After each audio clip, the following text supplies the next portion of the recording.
Good evening, this is Claudine live from Rascal and Crow Farm.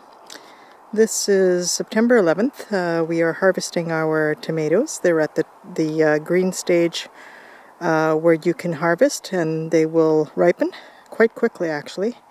It doesn't change the flavor of the tomato, nor does it change anything about it. So there's a stage where you can pick a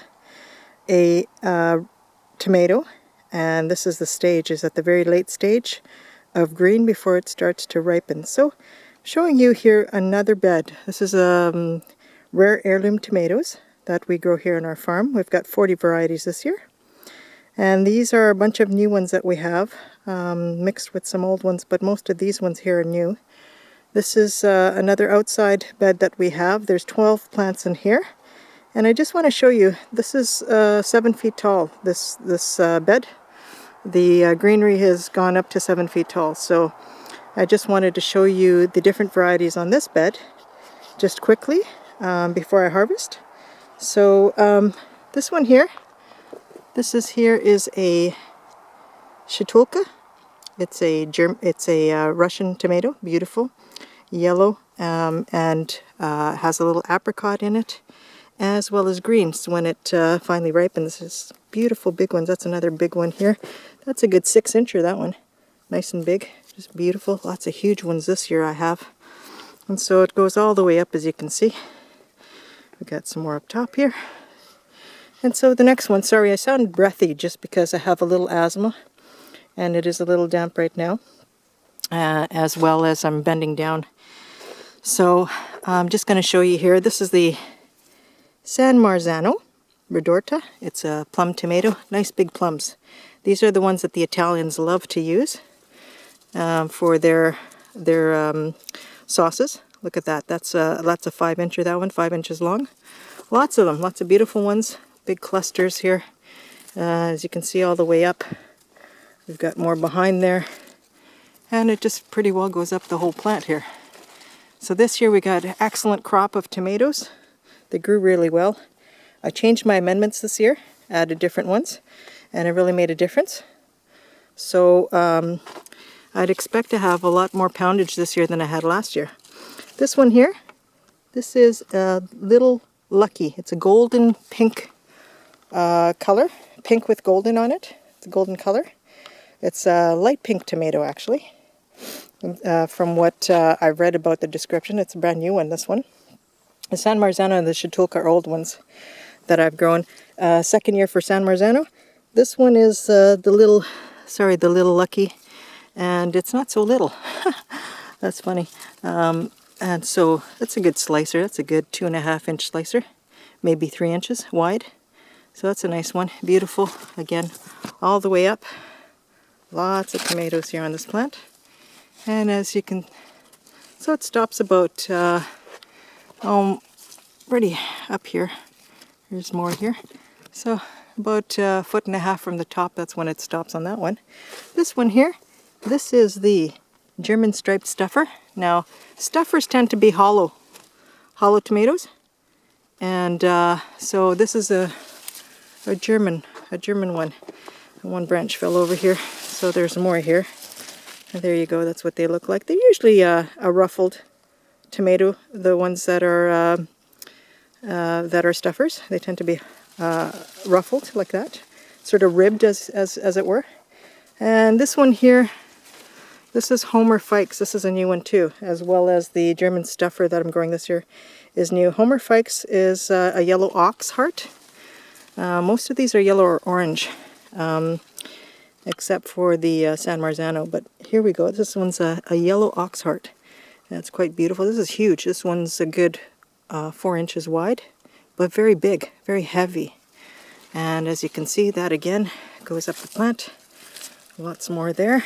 Another big one, beautiful big beefsteak. And they are going to ripen quite quickly within the next week or so. And the last one we have on this side is the Gregor Altai. And that one is a new one too.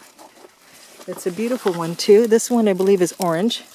You can kind of see under here, you can see the orange in there. You see that? Yeah, So lots of beautiful ones in there. They're big too, actually. They're not that small. There you go. And lots of them. Look at the cluster on there. Look at that huge cluster. Huge. All the way, I would say, again, halfway up we got tomatoes. Oh, no, there's more. Okay, so there you go. Lots of beautiful ones there.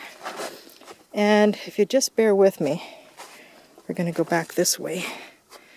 And I'm going to take you around the other side of this, just so I can complete this bed here.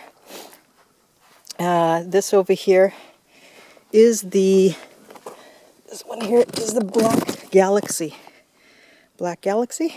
Black Galaxy is supposed to be quite beautiful. It's supposed to be speckled, a speckled tomato, speckled in different colors, like space, yellows and oranges, on top of this dark purple.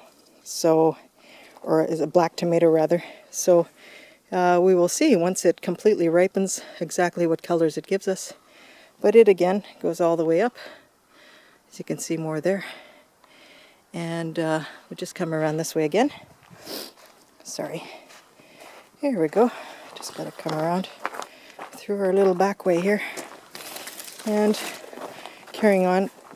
So we have a big Italian, much like the San Marzano, only smaller. So it's kind of funny that they call it big Italian when it's actually not that big. It's actually a little bigger than the regular plum tomatoes you get in the store. So I suppose some of them are the same size as a plum tomato you get in the store. So as you can see, the nice ripening ones there. There you go. This beautiful little ripe one there coming up.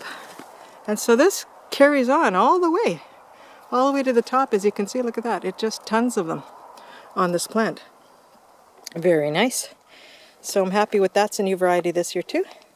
Now this one here, this is the German Queen. The German Queen. And the German Queen, also from top to bottom to top I should say, full of tomatoes. It's another nice, beautiful one.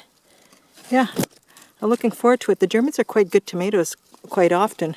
That's a huge one. That one's a good 4 or 5 incher, that one, that back there. And so, as you can see, quite beautiful.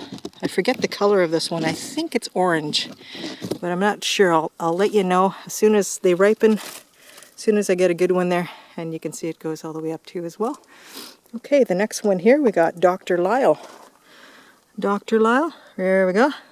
New variety as well. This one I believe is an orange tomato. Beautiful.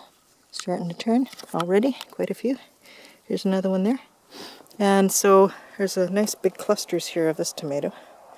And it carries on. You can see, and I thinned these, so they grow foliage like you wouldn't believe. And it just keeps going up, up, up, up, up. Good 7 to 8 feet tall this one is. That's 2 feet past my head. So there you go. That's how tall these guys get. 8 to 10 feet tall, the indeterminates. And then over here we have the Caro Rich. Here we go, let's see, Caro Rich. And Caro Rich, I think I'm not sure if they're yellow. Usually I try to put the yellows and reds together. Sorry, the yellows and oranges together.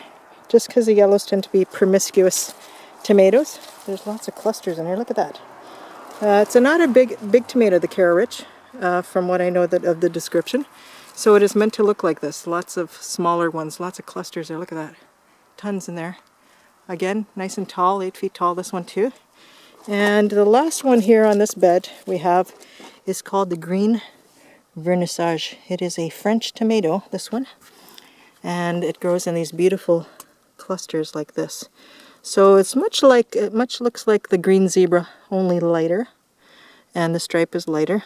But I'm sure they'll taste slightly different. Even though they're green tomatoes, they look similar, they don't taste the same necessarily. Nor do they look the same inside. So don't be fooled just because it may look like a green zebra. It does not taste like a green zebra. And the inside may be completely different in pattern and color. So this is a beautiful Green Vernissage, and that goes all the way up. Lots of clustering as well, as you can see through there. Lots of nice ones there. And beautiful ones there. And so this one's about a 7 foot tall. Well, maybe no, 8 feet as well. It's way past my head.